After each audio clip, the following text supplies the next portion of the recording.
Assalamu alaikum. This is Hareem Gilani from Enlightism. We are here with our first ever podcast where we talk with influential people and get to know them on a personal level. As our first guest, we have Nabeeha Ahmed. She's currently a third year university student at Minerva University in Taiwan. She has a double major in social sciences and business, specializing in economics and society and managing operational complexity. Assalamu alaikum, Nabiha. I hope you're doing well. You started a university project recently, which focuses on providing guidance to Pakistani students who are hoping to apply into prestigious universities. Can you describe your project in detail for the audience? Walaikum assalam. Firstly, Jazakallah khair for having me here. I really appreciate it. And secondly, just a slight clarification. My university is based in the United States. I'm just in Taiwan on sort of like an exchange semester, and I'll talk more about it as we progress further. Yeah. I'd love to talk about the project. So because I'm a final year student at Minerva at the moment, about to enter my final year, sorry, we have this thing called Capstone, which is just basically us putting everything that we've learned together and sort of showing the university how we can apply these skills in a practical application manner. And so the project that I'm about to start, inshallah, soon is basically called Info Education. And this is based on my own experience as well as the experience of those around me. I have talked to current students in colleges in Pakistan, and one of the biggest problems we have is the lack of career guidance. I went through a horrible time myself, despite being in one of the best schools in Pakistan, and I understand that's privilege. But I just, sometimes think that if it's that bad there, then it's probably worse everywhere else. So the project that I'm starting is relatively small scale. I hope it, inshallah, generates impact. But it's just going to be me talking to different students in prestigious universities within Pakistan as well as out of Pakistan.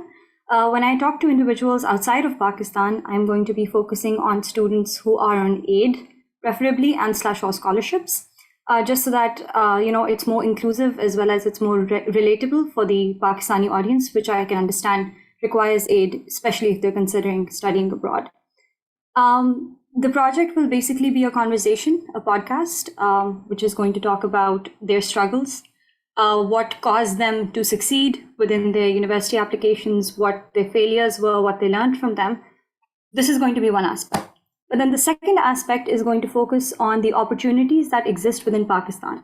So I know for a fact that, growing up myself, there were lots of opportunities that were present in Pakistan, but a lot of students didn't know about them, partly because they're not marketed well, but also because, there's a lack of interest in a lot of these areas.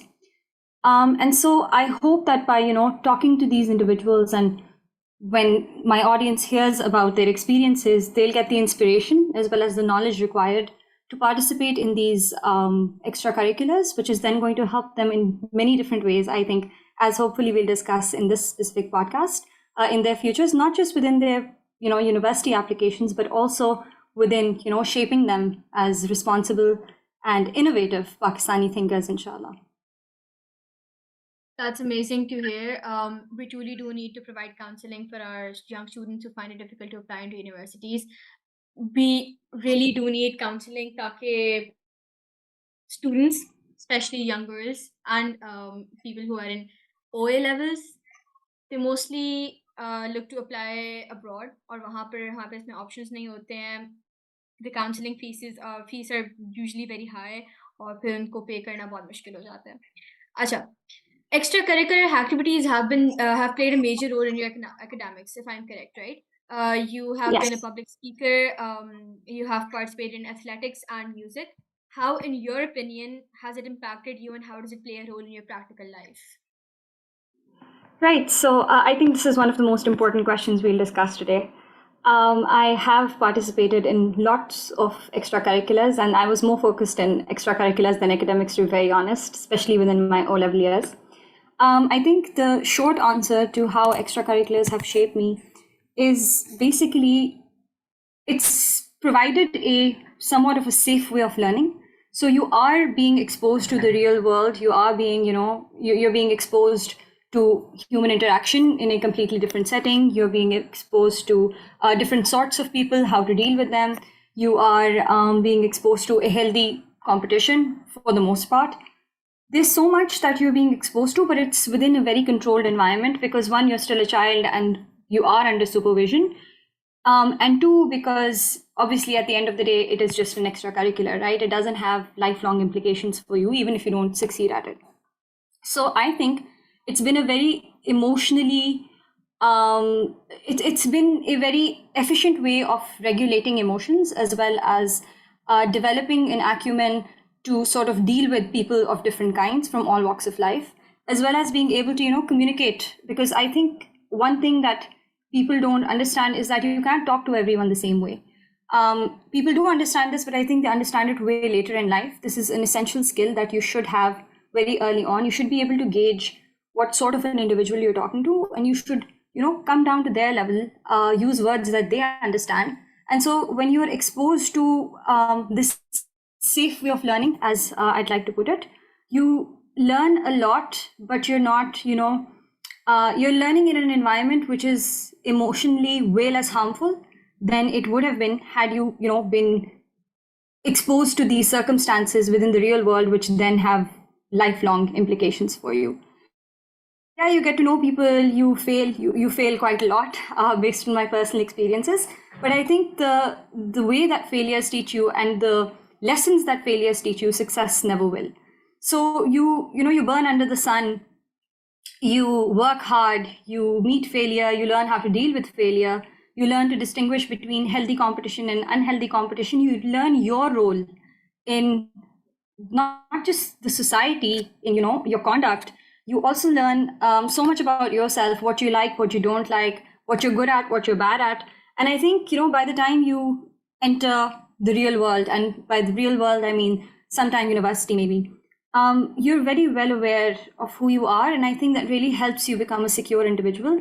And I feel that security as an individual is very, very, very important, because you will have so much competition in the real world that if you are not, secure in yourself, if you're not confident in your abilities, if you're not aware of what your weaknesses are and where you need to work, then it's very easy to fall prey to a lot of different factors, such as maybe imposter syndrome, which, by the way, you still fall into, but you just regulate it a little bit better, especially if you're in a very competitive environment, university-wise and or work-wise.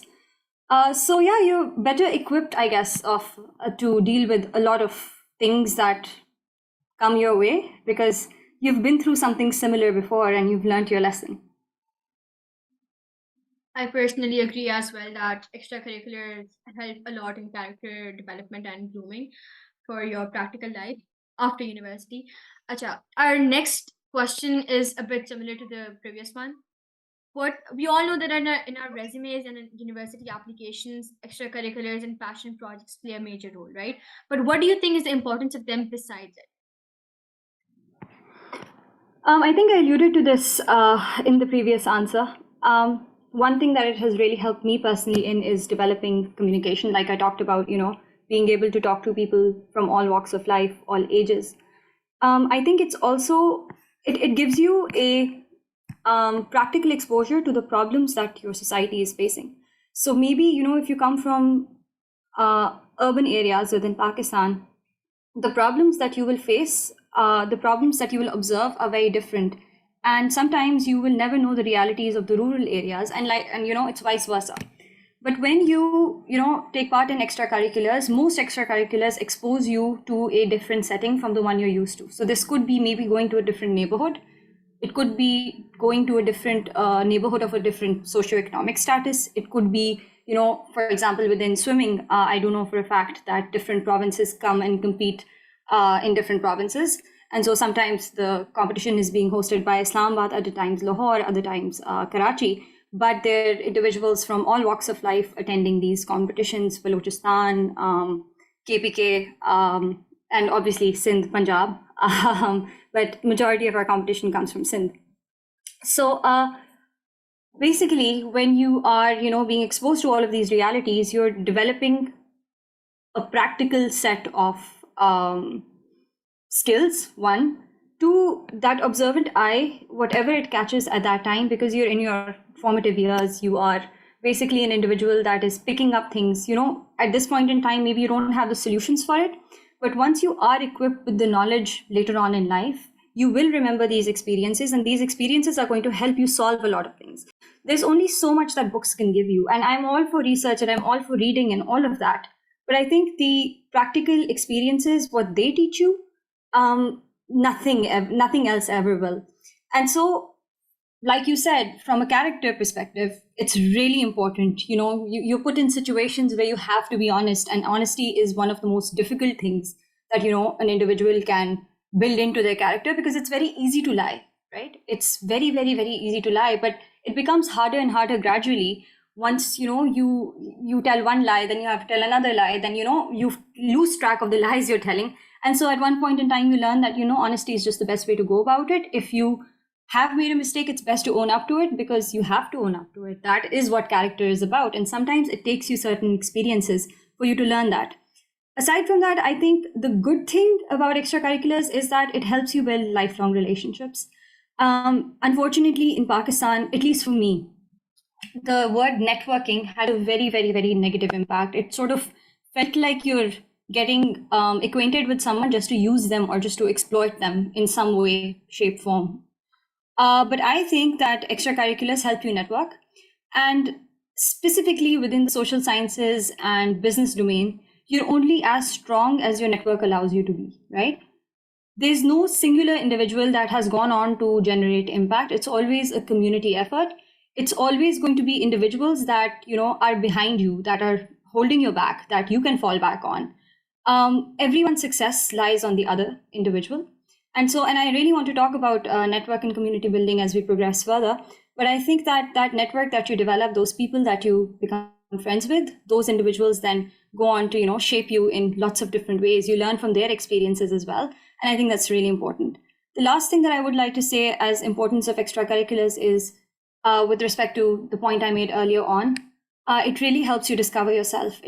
You realize that sometimes you're in love with the idea of something, but you don't actually enjoy it. And what better way to test it than when you're young and you have that margin to fail? Because obviously you cannot afford to fail after a certain point in life. I know that's a bold claim to make, but I'm only making it from a practical perspective. You have responsibilities, you have other individuals being dependent on you. And this is that one period of time in life where you're completely free of major responsibilities. So you can fail. And I think, again, the way that you discover yourself after facing failure is it's necessary. It's something that will teach you so much. And so I think, yeah, the importance of extracurriculars is finding out about yourself, learning how to fail, and being humble during your success. So you do agree that extracurricular and studies are both equally important, right? Yes, I would say that they're both really important, but I will also claim here that it will never be a 50-50 split. It's never going to be, I'm going to dedicate 50% of my time to extracurriculars and 50% of my time to studies. That's a very idealistic way of thinking about it. And unless and until you're a wonderful time manager, which honestly I've never come across such an individual, it will never be a 50-50 split. You will naturally find yourself doing more of something, and that's not necessarily bad. I do think that academics are important from the standpoint that obviously extracurriculars are teaching you all of this, they're grooming you as an individual, but that doesn't discount you actually taking in knowledge that extracurriculars then refine, right? So extracurriculars themselves can't do anything till academics, sort of put that knowledge inside of you. And so, yeah, I agree that both of them are important in their own ways, but I don't think that there's necessarily an equal aspect. There is going to be some disparity. Okay, acha. This is the question to which every student wants to know the answer to. How did you in your OA levels manage both your extracurriculars and your academics? How much time did you give both of them, especially before CIEs, like the last years? आप मुझे expose कर रही हैं मेरे खानदान वाले ये देखेंगे मेरे छोटे भाई बहन cousins देखेंगे ये okay, a very honest answer is this is not one formula for success. This is just something that worked for me, and I had to fight a lot to make it work, very honestly. Um, I knew inherently that academics are the most important aspect of my life, perhaps. And this is partially shaped by my family background. They're all very learned individuals, alhamdulillah, are doing amazing things in their careers. And it's also shaped by the fact that I knew that in order to make a change in this world, I need to be equipped with the knowledge necessary to initiate that change. So academics is something that I hold very close, but I disagreed with the way that knowledge was imparted in Pakistan, specifically within O levels. It became a ratta system, very honestly, for most subjects. If my answer was never a part of the mark scheme, even if it was correct, I was rarely ever given the marks for it. And so, I had this very, it became sort of like a love-hate relationship between me and academics. And obviously extracurriculars was that one aspect that welcomed me completely. I just had to go and put in that effort, and there'd be no mark scheme. There'd be no one telling me to rote learn anything. And so I naturally gravitated towards extracurriculars. And then alhamdulillah, later on, it started paying off as well. I started swimming at the age of 2. My father taught me when I was 2 years old, all the way till 4 years old. And by 5 years old, I was swimming perfectly well. But it wasn't until I was 12 or 13 years old that I joined the national team. So, I think that when you're talking about managing academics and extracurriculars, like I said, it's never going to be a 50-50 split, but you have to know when to prioritize what, right? So I'll give you an example from my personal life. When I knew that the swimming competition was coming near, I would be 110% hyper focused on, fixing my form or fixing my stroke. And of course that required, extra dedication to swimming. But then I knew as well that my academics are important. And so as soon as the end of year exams used to, come near, so maybe say a month or two in advance, I would hyper focus on academics. At that point in time, nothing else was important. So it's all about prioritizing and working very smartly. You have to understand that there are certain things that will not have an impact. For example, monthly tests, right? Those are there sure to check your progress. And I'm not saying don't study for them. I'm not saying, go fail them. No, that's not what I'm ever going to claim.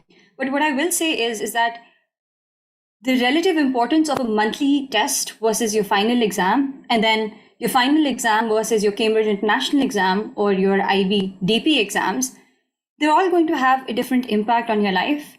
And be very careful about the priorities that you set. So I remember very clearly that my swimming competition was right after my monthly tests in 9th grade, the start of 9th grade.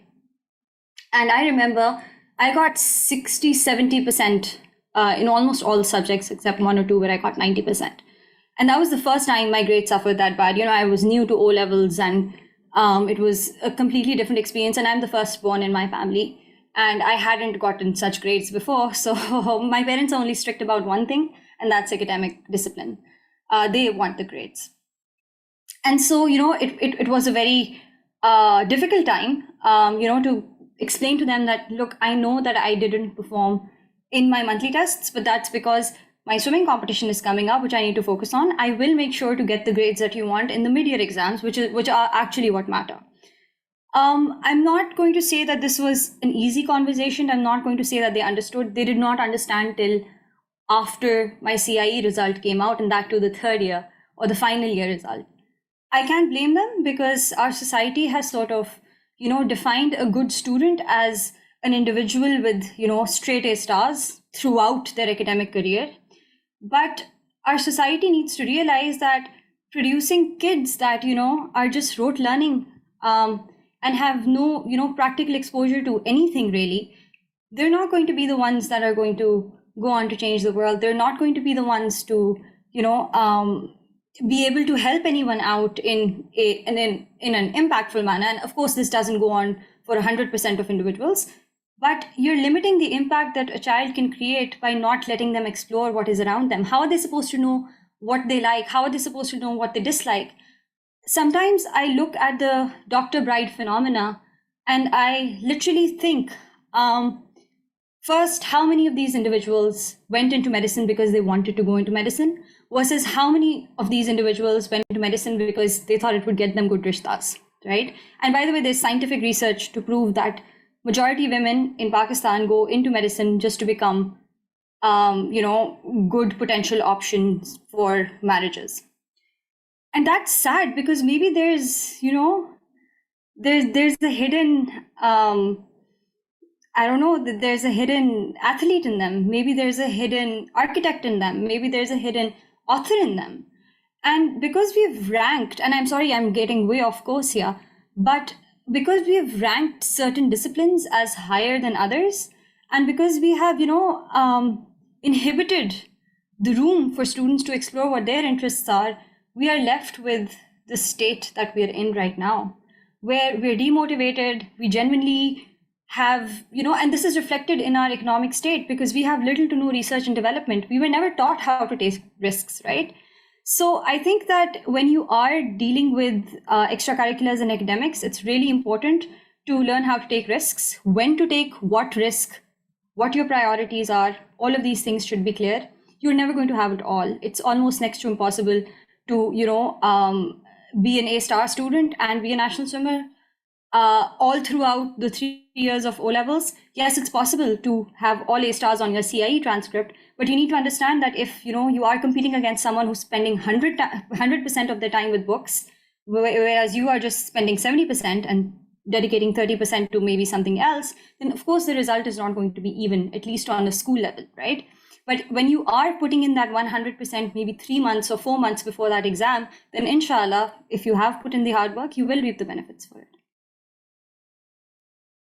I agree as well that there's a hierarchy system in Pakistan, जहाँ पर certain professions are preferred over other professions, like arts, medicine, engineering are way more preferred over arts or I don't know media studies या फिर इस तरह के subjects.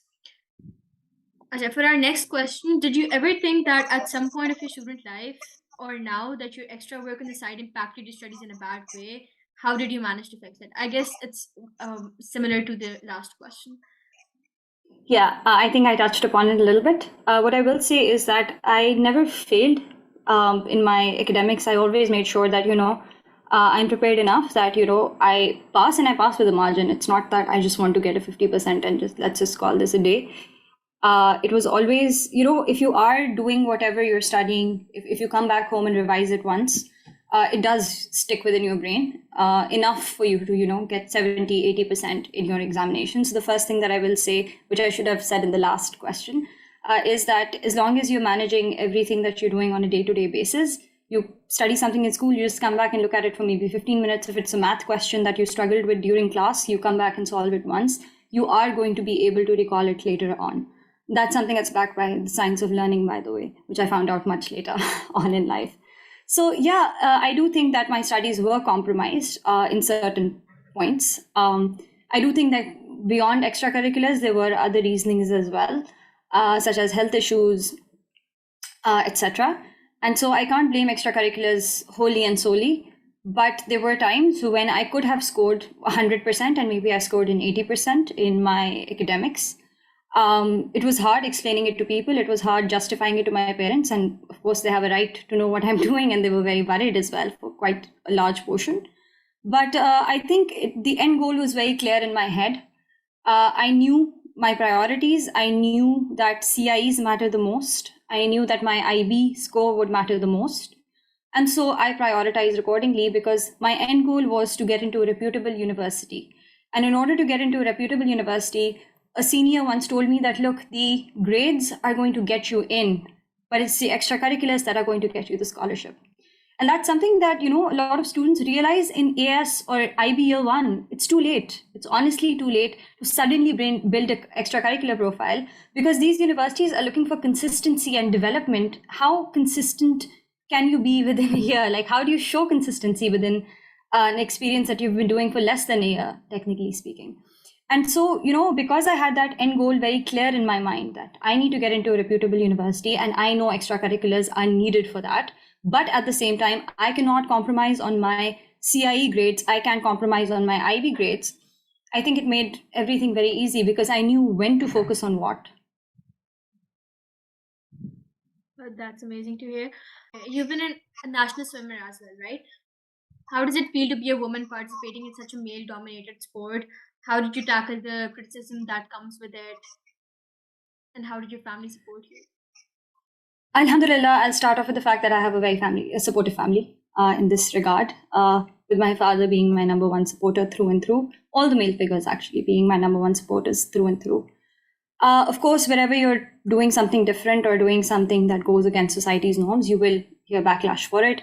Alhamdulillah, I was amongst the very lucky ones that heard very little backlash for it or heard it through the internet predominantly. There were some documentaries that were made and featured. Of course, when you go through comments, you find out stuff that you wouldn't have otherwise. But I think that being a woman in a male dominated sport really allowed me to understand where these stereotypes are coming from. And I think the most important lesson that I learned from being, a woman in this space is that if there are, 15 people criticizing you, 10 of them at least will be worth talking to because they're going to change their minds. Yes, 5 of them are going to be radical. 5 of them are going to, no matter what you do or say, they will hold their ground, and that's okay. That's their perspective.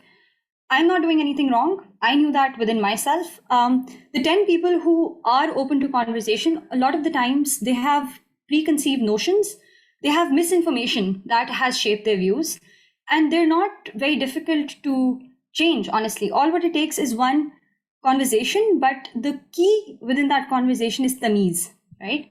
अगर आप किसी से बदतमीजी से बात करेंगे वो आपकी बात कभी भी नहीं सुनेगा, लेकिन अगर आप किसी का व्यू पॉइंट उठा के उसको समझाएंगे कि देखें आपके जो कंसर्न्स हैं आप मुझे बताएं ताकि मैं उनको ठीक करूं.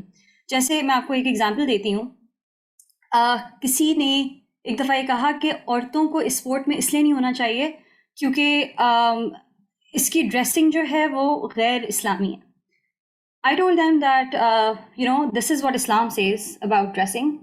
And they were under the impression that when we have our competitions, men are allowed. This is the Islamic Republic of Pakistan. When women are competing within swimming specifically, no man is allowed inside. And so जो उनका सबसे बड़ा मसला था with, women participating in swimming specifically, that was cleared as a result of a 2-minute conversation, right?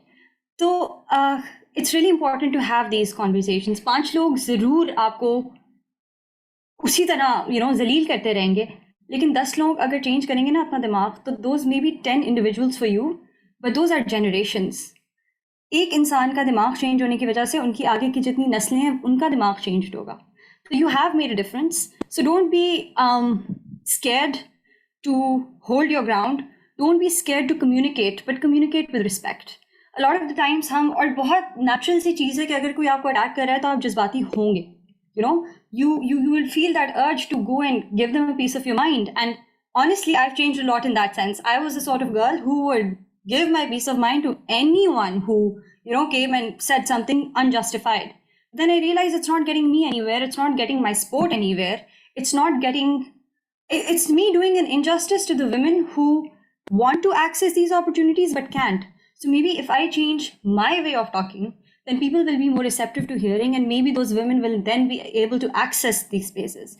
And so from a woman in a male-dominated sport, my genuine request is, if you're in a position wherein you have that power to influence someone else, do it. The only way for you to do it is to hold conversation, and the only way for that conversation to be impactful is if you do it with respect.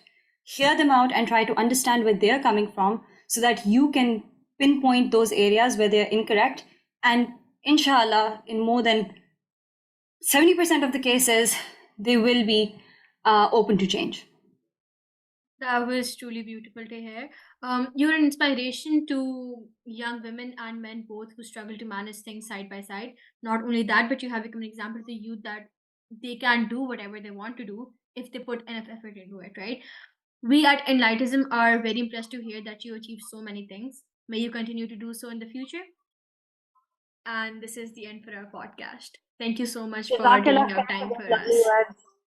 Thank you so much for having me, and I genuinely hope to see this page succeed. I really respect the work that you guys are doing, and inshallah, you guys are going to generate amazing impact. Thank you. Allah Hafiz. Allah Hafiz.